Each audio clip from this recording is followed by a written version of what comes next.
फकीर की जिंदगी दो हिस्सों में बटी है, एक उसकी अपनी जात है और दूसरा उसका इल्मी जिंदगी है उसकी। जहां तक उसकी अपनी जात की बात है तो कोई भी शायख अपने किसी शागिर्द से तो क्या दुश्मन से भी नाराज नहीं होता। उसका दिल साफ रहता है आईने की तरह।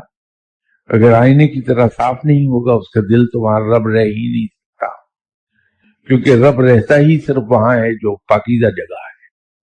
ना किसी के लिए कोई दुश्मनी, ना किसी का कोई कीना, ना किसी की कही हुई कोई बात, कुछ नहीं होती वहां, साफ आईने की तरह।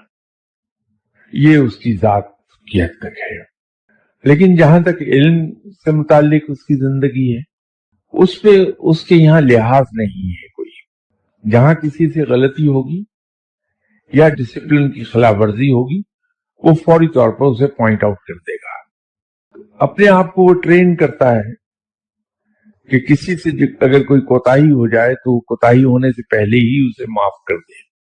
तो उसके दिमाग में एक अच्छी ट्रेनिंग ये हुई होती है कि वो हर एक को ये कहता है कि ये भी मेरी तरह का इंसान है, इससे भी कोताही हो गई तो क्या हुआ, इंसान है, गलती हो जाती, कोई बात नहीं। तो नोटिस नहीं करता किसी की कोताही को, जहां तक उसकी अपनी जात की बात है, जाती जिंदगी की बात है। लेकिन इनडिसिप्लिन चीजों को बर्दाश्त नहीं कर पाता वो, क्योंकि उसकी अपनी जिंदगी बहुत डिसिप्लिन्ड होती है। तो अपने शागिर्द को भी चाहता है कि वो एक मकाम पर चला जाए, जहां तक उसकी परवाज है वहां तक जाए वो।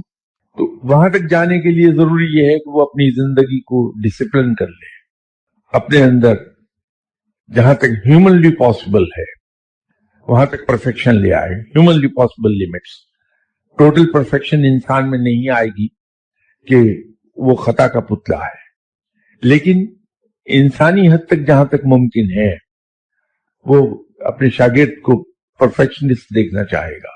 उसको परफेक्शन के उस दर्जे पर ले जाने के लिए वो उस पर सख्ती करेगा, बहुत बदलिहाज हो जाएगा, पॉइंट आउट करता हुआ सख्ती के साथ पॉइंट आउट करेगा चीजों को।